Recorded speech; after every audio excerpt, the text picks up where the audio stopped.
Hello students, welcome to civil step.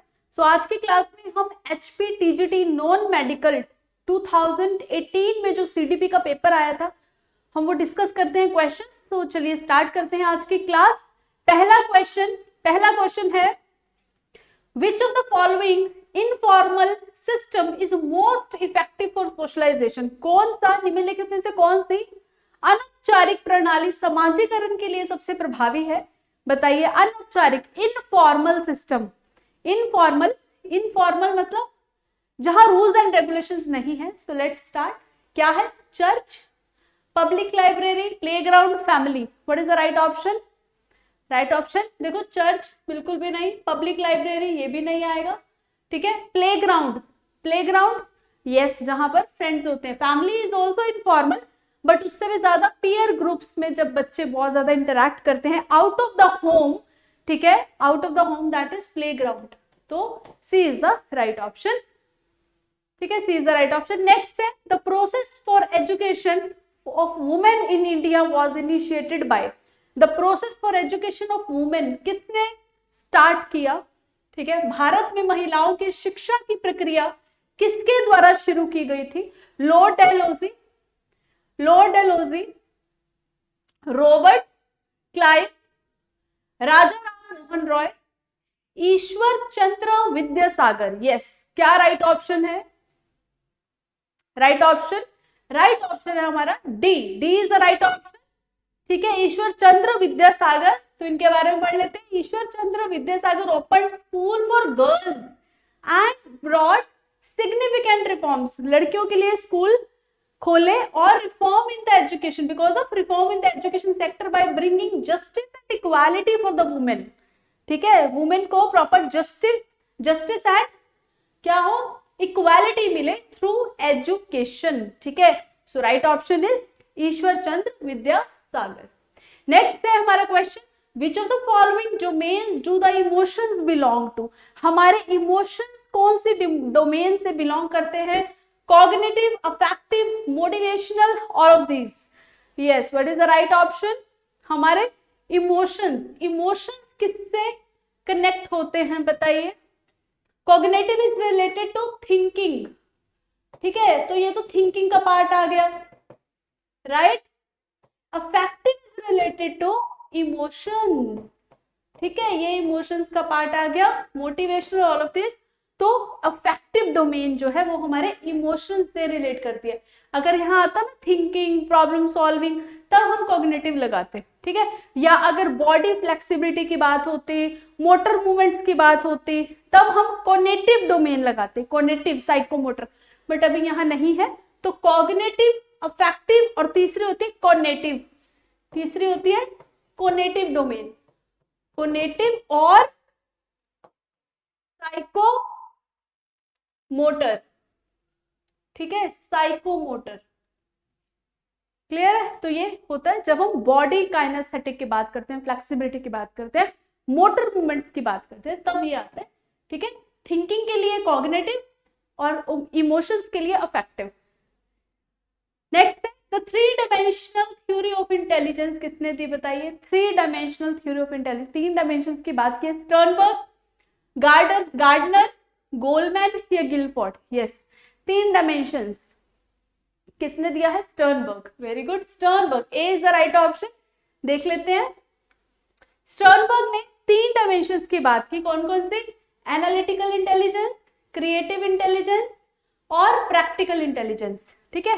Analytical intelligence कौन सी होती है? जहां पर पर्सन बहुत ज्यादा, वो पर्सन जो प्लस माइनस बहुत देखते हैं, किसी भी चीज को खरीदना है या कहीं भी हर एक एस्पेक्ट में, हर एक पहलू में वो एडवांटेज डिसएडवांटेज देखते हैं, तो वो कौन सी है? एनालिटिकल इंटेलिजेंस, ठीक है।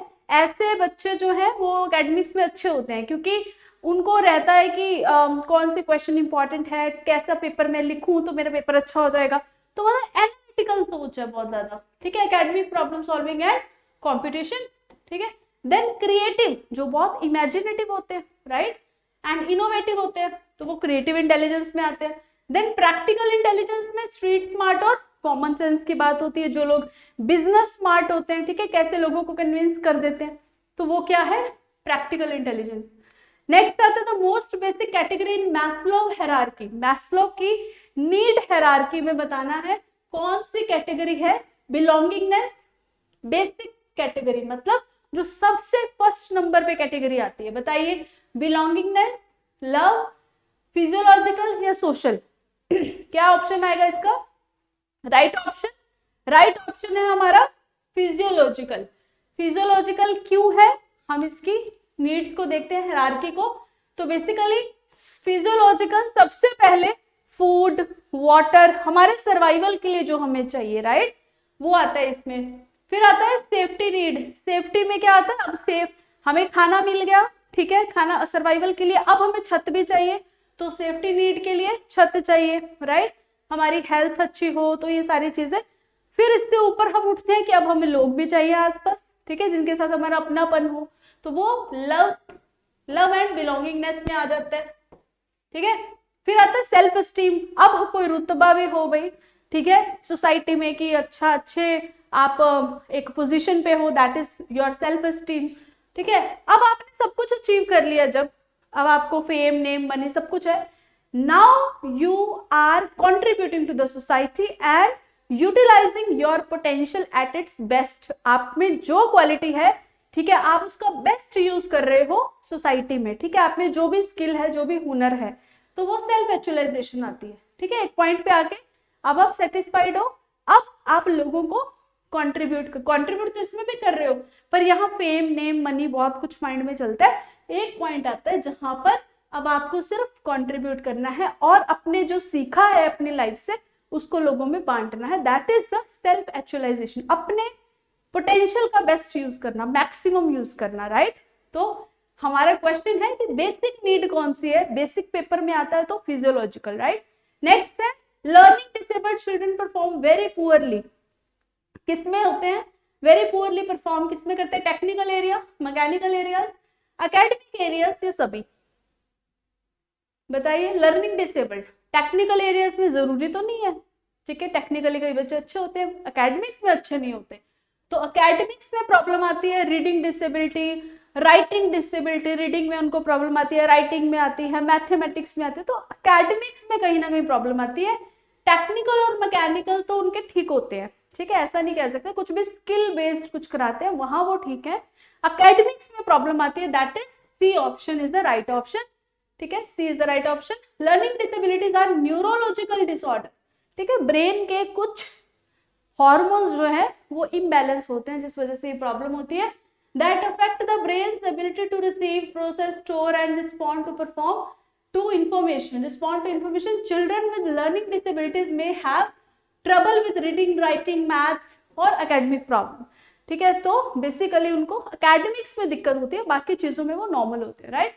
नेक्स्ट है which theory of personality was developed by Sigmund Freud, Sigmund Freud की कौन सी थ्योरी है, साइकोएनालिटिकल, बिहेवियरिस्टिक, ह्यूमनिस्टिक या साइको सोशल? यस, कौन सी है, very important. Father of psychoanalysis कौन है, Sigmund Freud, father of psychoanalysis, मनोविश्लेषणवाद के जनक बोला जाता है इनको, तो साइकोएनालिटिकल जो है वो राइट ऑप्शन है। बिहेवियरिज्म में वॉटसन आते हैं, ह्यूमनिज्म में मैस्लोव, कार्ल रोजर आते हैं, ठीक है, साइको सोशल में कौन आता है, एरिक्सन, एरिक एरिक्सन, ठीक है, ये थ्योरीज हमने डिटेल में की हैं हमारे कोर्स में, you can watch that, right. तो ये क्या है, psycho analytical is the right option, A is the right option. Next है the specific learning problem of students can be found out by, specific learning problem, अच्छा, अब बच्चों की problem को फाइंड आउट करना, तो उसको क्या टर्म बोलते हैं, इवैल्यूएशन, डायग्नोज, सिलेक्शन या सब, ऑल ऑफ दिस, यस। क्या ऑप्शन आएगा, कितने इजी क्वेश्चन आए ना, देखो बिल्कुल बेसिक क्वेश्चंस आते हैं, आप जितना ज्यादा प्रैक्टिस करते हो उतना ही ज्यादा क्लैरिटी के साथ आपको वहां पर एकदम कॉन्सेप्ट्स याद होंगे, ठीक है, अंडरस्टैंडिंग प्रॉपर होगी, राइट। तो जितनी ज्यादा, the more you practise the more you will be able to answer the right option, right. So evaluation, diagnose करना, किसी की कमी निकालना, किसी की वीकनेस को फाइंड आउट करना, आइडेंटिफाई करना, that is diagnose. Learning problem की बात हो रही है ना, तो डायग्नोज की बात हो रही है, B is the right option, ठीक है। नेक्स्ट है इन 1944 कुछ फैक्चुअल बेस्ड क्वेश्चन भी आते हैं, फैक्ट्स बेस्ड भी आते हैं, कुछ सिचुएशन बेस्ड भी आते हैं, तो आपको हर तरह के क्वेश्चंस यहाँ कराए जा रहे हैं, ठीक है। यूट्यूब पे लाइव क्लासेस हैं, वहां पर भी आपको ऐसे प्रैक्टिस कराई जाती है, factual question, theories, teaching aptitude, mixture होता है सारा, राइट। तो रेगुलर आपको लाइव क्लासेस भी अटेंड करनी है, ठीक है। या पिछली जो क्लासेस आपकी मिस हुई है आप प्लेलिस्ट पे वॉच कर सकते हो, ओके। तो चलिए क्या है इसमें, क्वेश्चन नंबर 10 है, in 1944 who presented a scheme known as Sargent plan. क्या बोलते हैं इसको, किसने दिया ये स्कीम है क्या, ये भी देखेंगे। एनसीटीई, एनसीईआरटी, एचआरडी मिनिस्ट्री और none of these. Yes, answer क्या है हमारा, किसने ये वाली स्कीम प्रेजेंट की है, किसने, D is the right option, इसमें से कोई भी नहीं। अब कौन सी बॉडी है, कौन सी बॉडी है देख लेते हैं, ठीक है। Central advisory board of education, CABE, ठीक है। Central advisory board of education, इन्होंने सर्जन प्लान दिया है, ठीक है, सर्जन रिपोर्ट दी है। ये क्या है, a central goal of surgeon scheme was the educational reconstruction करना, एजुकेशन को, उनके टेक्निक्स को, मैथडोलॉजी को, सिस्टम को रिकंस्ट्रक्ट करना, ठीक है, of India. It recommended the introduction of free and compulsory education की बात की फॉर ऑल इंडियन चिल्ड्रन, ठीक है, 6 to 11 years age group in 1944. Sir Johann Sargent was given the task to prepare a comprehensive scheme के लिए इनको task दिया गया, ठीक है। और कौन सी बॉडी के अंडर, किसके under, central advisory board of education के अंडर, ठीक है, क्लियर है। नेक्स्ट है, if a student fail to answer a question in your class, तो क्या करेंगे बताइए, अगर बच्चा आंसर नहीं दे पा रहा है तो what will you do, punish करोगे, पनिश तो बिल्कुल नहीं करेंगे। Ask her to sit down, उसको बैठने के लिए कहेंगे, कुछ तो भाई एक्शन लेंगे, कुछ तो करेंगे ना। Ask to prompt her, prompt मतलब हिंट देना, क्लू देना। Ask another student to answer, किसी और बच्चे को बोलूंगी, नहीं, दिस इज द राइट, उसको थोड़ा सा क्लू देंगे ताकि बच्चे को याद आ जाए पूरा कॉन्सेप्ट, तो C is the right option. Next है, which of the following is the most important quality of a teacher, सबसे इंपॉर्टेंट क्वालिटी कौन सी है, punctuality, content mastery, communication, competency या दोनों, बी एंड सी। सबसे most important quality, most important answer है B and C, competency और communication, ठीक है। कंटेंट मास्टरी और communication is very important, most पूछा है तो हम सभी नहीं लगा सकते, ठीक है, तो ये दोनों इंपॉर्टेंट है, क्लियर, बोथ बी एंड सी। अगर इसकी जगह कोई और होता ना, देखो अब यहाँ पर देखो, यहाँ पर आप बोलोगे कि मैम पंक्चुअलिटी भी तो हो सकता है। क्वेश्चन क्या है, क्वेश्चन की पकड़ना है, क्वेश्चन को, क्वेश्चन में पूछा क्या गया, मोस्ट पूछा गया है, ठीक है। अब मोस्ट पूछ लिया, साथ में उन्होंने है तीनों ही, तीनों चीजें चाहिए ना, बट एक ऑप्शन एक ऐसा दे दिया जिसमें दो चीजें कवर हो रही है, बोथ बी एंड सी, तो हम तो बेस्ट वाला लगाएंगे ना, हम दोनों चीजें लगाएंगे, both B and C.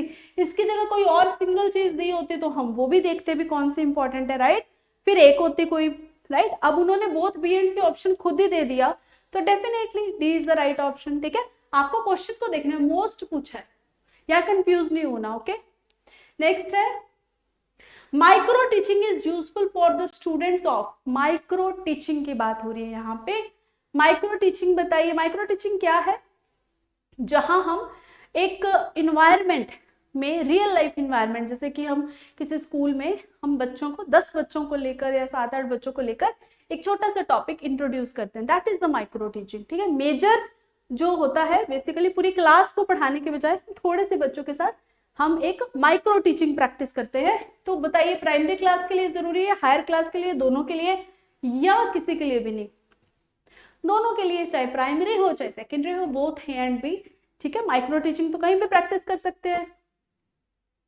Micro teaching as a training technique which requires student teacher, ठीक है, स्टूडेंट टीचर क्यों बोला गया, student teacher to teach a single concept, student teacher बोलते हैं ना बीएड वाले बच्चों को, right, using specified teaching skills to a smaller people in a short duration of time. हमें थोड़े से बच्चों को लेकर एक टेक्निक, अपनी टीचिंग टेक्निक को प्रैक्टिस करना है, राइट, एक टॉपिक को लेना है, ओके। नेक्स्ट है, the teacher who can apply the principles of educational psychology, एक टीचर है वो प्रिंसिपल्स यूज करे, सिद्धांत कौन से, एजुकेशनल साइकोलॉजी के, has pride in teaching profession, उनको अपने प्रोफेशन पे प्राउड फील होना चाहिए, कैन प्रोवाइड रेडीमेड सोल्यूशन, बच्चों को दे दे बने बनाए solution, adjust his method to suit the needs of individual children, बच्चे की नीड के अकॉर्डिंग, बच्चे की जरूरत के अकॉर्डिंग उसको चीजें प्रोवाइड करे, मेथड्स प्रोवाइड करो, compare the theories of, comparison तो नहीं करना, ठीक है, रेडीमेड भी नहीं, ये भी नेगेटिव टर्म है, ठीक है, प्राइड, इससे भी ज्यादा ऑप्शन क्या है, बच्चों की नीड को सूट करना, ठीक है, जहां बच्चे का वेलफेयर की बात हो रही है ना, स्टूडेंट की वेलफेयर, वो हमेशा राइट ऑप्शन होता है, ठीक है। ये चीजें छोटे छोटे ट्रिक्स हैं सीडीपी में, टीचिंग एप्टीट्यूड में, जहां सबसे ऑप्टिमम आंसर लग रहा है ना, ठीक है, वो होता है। और कैसे पता लगेगा, द मोर यू प्रैक्टिस, मैंने अगेन कहा, ठीक है, बार बार प्रैक्टिस करो, कई बार आपके अकॉर्डिंग आपको वो लगता है कोई और ऑप्शन, एग्जामिनर के अकॉर्डिंग कुछ और है भाई, ठीक है, तो जितना आप प्रैक्टिस करोगे उतना आपको और क्लैरिटी होगी, राइट। तो कुछ क्वेश्चन सिचुएशन बेस्ड होते हैं जिसमें कहीं ना कहीं आपको लगता है कि ये भी हो सकता है, ये भी हो सकता है, तो वहां पर आपको क्या करनी है, ज्यादा से ज्यादा सिचुएशन बेस्ड क्वेश्चन की प्रैक्टिस करनी है, राइट। नेक्स्ट है, teacher evaluation by student is recommended first in India, teacher evaluation की बात सबसे पहले Kothari commission, Mudaliar commission, national policy of education, none of these, किसने की इवेल्युएशन बाय स्टूडेंट्स, कौन सा है, नेशनल पॉलिसी ऑफ एजुकेशन, ठीक है। नेक्स्ट है, Wood dispatch was not responsible for, Wood dispatch जो है उन्होंने क्या नहीं दिया, नॉट रिस्पॉन्सिबल फॉर, उन्होंने कोई स्टेटमेंट या कुछ ऐसे रिफाइनमेंट के लिए, एजुकेशन की रिकंस्ट्रक्शन के लिए कुछ जो भी उन्होंने परिभाषा दी है, जो भी रूल्स एंड रेगुलेशन दिए हैं, उन्होंने कौन से नहीं बात की, ये हम देखते हैं।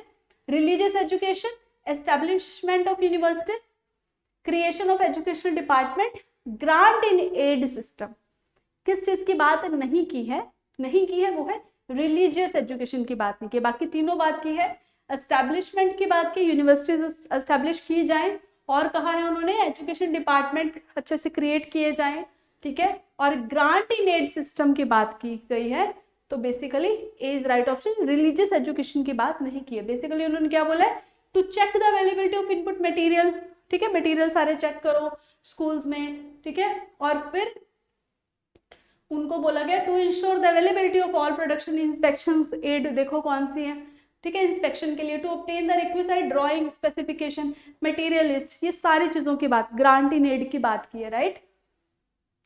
नेक्स्ट है, the main focus of educational supervision, educational supervision का मेन फोकस क्या, administration, education service, decision making, control, educational supervision, ठीक है।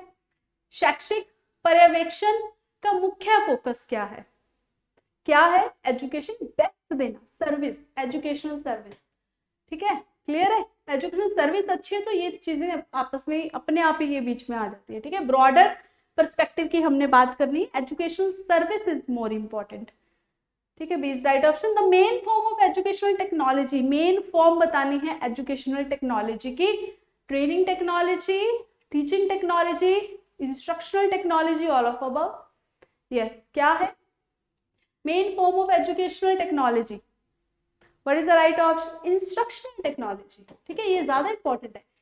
इंस्ट्रक्शनल टेक्नोलॉजी, किस तरह से बच्चों को इंस्ट्रक्शंस दी जानी चाहिए, आप डिजिटल फॉर्म में उनको कुछ समझा रहे हो, ऑडियो विजुअल एड यूज कर रहे हो, डायरेक्ट इंस्ट्रक्शंस दे रहे हो, दैट इज वेरी इंपॉर्टेंट, जिससे उनको उनकी अंडरस्टैंडिंग, कॉन्सेप्ट क्लैरिटी वो सबसे बेस्ट हो, ठीक है। तो सी इज एप्रोप्रिएट ऑप्शन, ठीक है। नेक्स्ट, यूजीसी कब एस्टेब्लिश हुई, बड़ी बार पूछा गया है, वेरी इंपॉर्टेंट, कब एस्टेब्लिश हुई यूजीसी, बताइए कौन सा ईयर है ये, 53, 35, 1949 और 1956, 1956, ठीक है। इसको ये फैक्चुअल कुछ क्वेश्चंस हैं, एज इट इज आपको लर्न करने हैं, ठीक है। कब एस्टेब्लिशमेंट हुई, तो बेसिकली क्या है, prompting and coordinating university education, इनका जो मेन मिशन है, ठीक है, determining the main and maintaining standards of teaching, ठीक है, टीचिंग स्टैंडर्ड्स, इसलिए इन्होंने टेस्ट रखे ना, यूजीसी का टेस्ट है, ठीक है, एनटीए कंडक्ट करती है, नेशनल टेस्टिंग एजेंसी, राइट। तो वो क्या है, ताकि टीचिंग स्टैंडर्ड जो है वो मेंटेन हो पाए, इन्होंने एक ऐसे examination research in universities important किया, ठीक है। नेक्स्ट है, in which year the central advisory board took decision to introduce system of correspondence course. Correspondence course की बात कौन से ईयर में स्टार्ट की? 1958, 1959, 1960 and 1961। What is the right option? Right option है 61, ठीक है। ये भी फैक्चुअल क्वेश्चन है। कॉरेस्पॉन्डेंस कोर्सेज, अब इसमें ये भी आ सकता है किन्होंने ये कहा, किन्होंने एस्टैब्लिश करने के लिए कहा? Central advisory board took this, central advisory board, right. The full form of CABE is Central Advisory Board of Education. It is Committee of Government of India that advises Ministry of Education on matters, किस matter पे?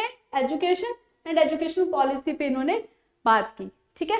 Next है, Advaita and Dvaita are सब schools of which of the following philosophy, ठीक है। कुछ ऐसे questions भी आते हैं, ठीक है, तो आपको ये पता होने चाहिए।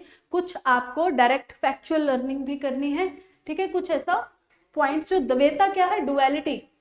अद्वैत और द्वैत कौन से स्कूल्स ऑफ फिलॉसफी है? वेदांता, वेदांता जो फॉलो करते हैं उन्होंने ये कहा, ठीक है। संख्या, देन वैश्विक, देन नया। आंसर क्या है? आंसर है वेदांता, ठीक है। इन्होंने वेदांत के मुख्य स्कूल्स हैं भेद, अभेद, अद्वैत, द्वैत, ठीक है। तो इन्होंने बात की है विशिष्ट द्वैत, तत्ववाद, ठीक है, शुद्ध द्वैत, अचिंतन भेद, ठीक है। तो ये सारे इन्होंने, ये फिलॉसफी है, ठीक है, स्कूल्स ऑफ फिलॉसफी, जो कि किन्होंने दी है? अद्वैता और द्वैता वेदांता ने दिया है, ठीक है। वेदांता स्कूल ऑफ फिलॉसफी, ठीक है। जैसे स्कूल्स ऑफ साइकोलॉजी है ना, स्ट्रक्चरलिज्म, फंक्शनलिज्म, बिहेवियरिज्म, उसी तरह से स्कूल्स ऑफ फिलॉसफी भी हैं, राइट। तो ये थे हमारे क्वेश्चन PYQs, ठीक है। तो इसको अच्छे से रिवाइज करना है और अगली क्लास में हम अगेन PYQs लेकर आएंगे, राइट। तो उसको हम डिस्कस करेंगे। Till then, goodbye, have a nice day.